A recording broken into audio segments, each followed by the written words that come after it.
Neka te blagoslovi Gospodin i neka te čuva. Neka te Gospodin licem svojim obasja, milostiv ti bude. Neka pogled svoj Gospodin svrati na te i mir ti donese. I jao vama pismoznanci i farizeji, kaže Isus u večerašnjem evanđelju. Mojsijev zakon je tražio kao porez desetinu, samo od velikih stvari, od većih proizvoda. A tadašnji sebični vjerski predstavnici su ga sebi na korist protegli i na sve stvari, i na sve sitne stvari, metvicu, komorač i kim. Isus ih je kritizirao, jer su se oni bavili sitnim poreskim stvarima, a zanemarili su najvažnije kreposti, pravednost, milosrđe i vjernost. O, braćo i sestre, ne daj Bože da današnji farizeji ne budemo upravo mi vjernici koji idemo redovito na svetu misu. Isus i danas osuđuje vjerski život bez ljubavi i milosrđa prema bližnjemu u nevolji. Isus osuđuje naše slavljenje svete mise bez poznavanja dragoga Boga i bez utjecaja na svakodnevni život i na naše međusobne odnose. Večeras nas Isus uči da ne možemo ljubiti dragoga Boga kojega ne vidimo, ako ne ljubimo brata kojega vidimo. O, braćo i sestre, premda ove Isusove riječi vrijede i za sve nas vjernike, usmjerene su ipak na poseban način vjerskim predstavnicima. I kad god je Papa Franjo propovijedao na temu ovoga današnjeg evanđelja, on je uvijek otvoreno priznao da Isusove oštre riječi tadašnjim vjerskim predstavnicima vrijede i današnjim. Papa Franjo je često upozoravao nas, svećenike, na neljubav i nebrigu za vjernike. Priznao je da je čak i umišljenost bolest među nekim današnjim svećenicima. Umišljenost se javlja onda kad svećenik misli da je nekako bolji i važniji od drugih ljudi. On nije otvoren ni susretljiv prema svojim vjernicima. On se ponaša umišljeno i arogantno prema njima, zaboravljajući riječi svetoga Pavla.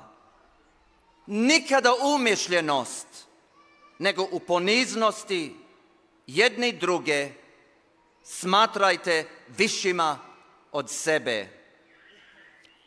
Neki pojedini svećenici su toliko umišljeni da vjernici ne znaju smiju li oni pozdraviti svoga svećenika, jer ne znaju hoće li ili neće odgovoriti na njihov pozdrav.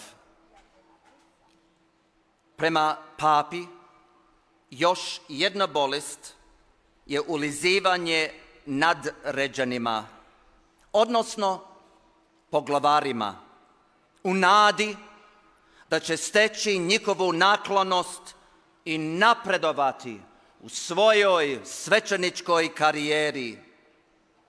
Nije smisao njihovog svećeničkog djelovanja ljubav prema Bogu i bližnjemu, nego napredovanje u svećeničkoj karijeri, odnosno da postanu biskupi ili monsignori ili župnici neke čuvane, bogate župe.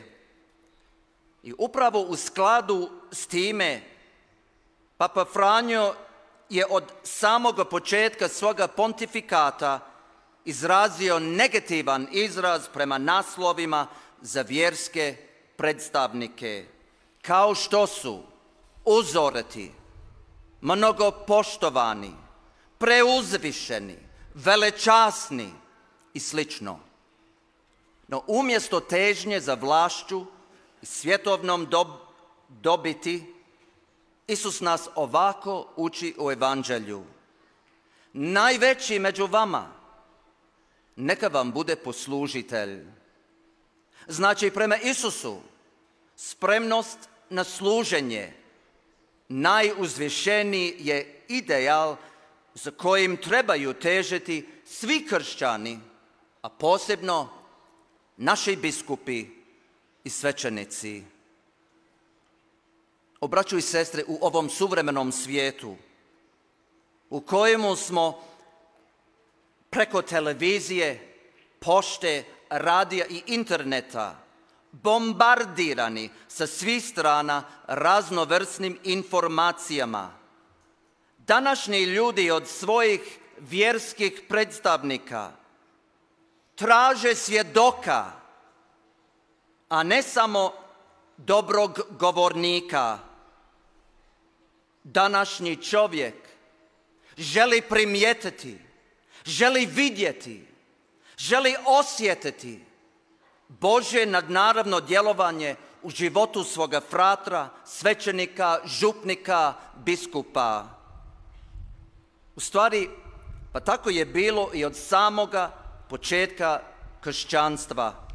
I zato je sveti Pavao rekao Solunjanima: molim za vas, da vas Bog naš učini dostojnima poziva, da snažno dovede do savršenstva svako nastojanje oko dobrote i svaku vrstu djelatnost, da se proslavi u vama ime našega dragoga Gospodina Isusa.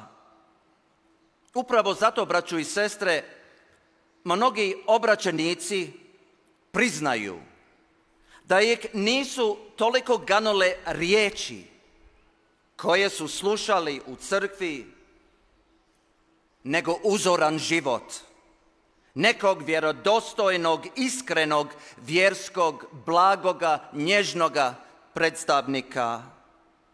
Život ovog vjerskog lica koji su promatrali je nemoguće shvatiti ako nema dragoga Boga, ako nema Božje prisutnosti koje stoji iza njega, iza svetoga životnog djelovanja jednoga dobroga vjerskoga predstavnika. Braćo i sestre, kao što znamo, nisu svi ljudi isti, pa nisu isti ni svi vjerski predstavnici. Kao što naš narod kaže, u svakom žitu ima kukolja. Osobno sam zahvalan, prezahvalan Bogu i Gospi Međugorskoj što sam kao mladi hodočasnik iz daleke Australije upoznao ove fratre koji služe hodočasnike ovdje u Međugorju i narodu u ovim hercegovačkim, duvanjskim krajevima. I nakon toliko godina ponosan i zahvalan sam dragom Bogu što sam svećenik i frater i član ove hercegovačke franjevačke provincije. Svećenici, a posebno Franjevci, imaju vrlo značajno mjesto u povijesti ovoga naroda, u Bosni i Hercegovini. Hrvatski narod, kao patnički narod, često je bio napadnut od drugih susjednih naroda.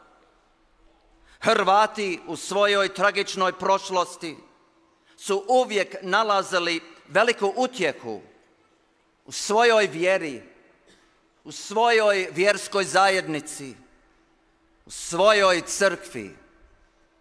Fratri su uvijek bili uz narod u svim njegovim teškim trenucima.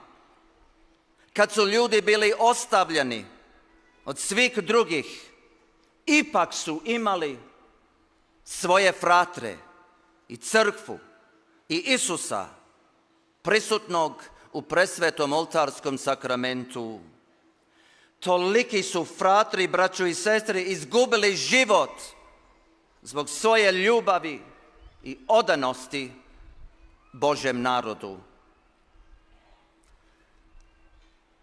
Braćo i sestre, bez obzira na sve, nikada nemojmo odustati od svete mise zbog lošega svećenika. I nemojmo nikada ići na svetu misu isključivo zbog dobroga svećenika. Nego, braćo i sestre, idimo redovito na svetu misu radi sebe, radi svoga osobnoga odnosa s dragim Bogom, s Isusom i radi svoga duhovnog rasta. Braćo i sestre, ima dobrih i loših svugdje, to znamo. Papa Franjo je znao reći da su svećenici kao zrakoplova, postaju vijest samo kad padnu, no ima ih toliko koji stalno, sjajno lete i nitko ništa za to ne kaže. Mnogi ih kritiziraju, a malo ih je koji mole za njih. Braćo i sestre, molimo za naše svećenike, upravo kao što je mnogo puta preporučila naša nebeska majka, Gospa Međugorska, koja zove svećenike moji posebni i predragi sinovi. Amen.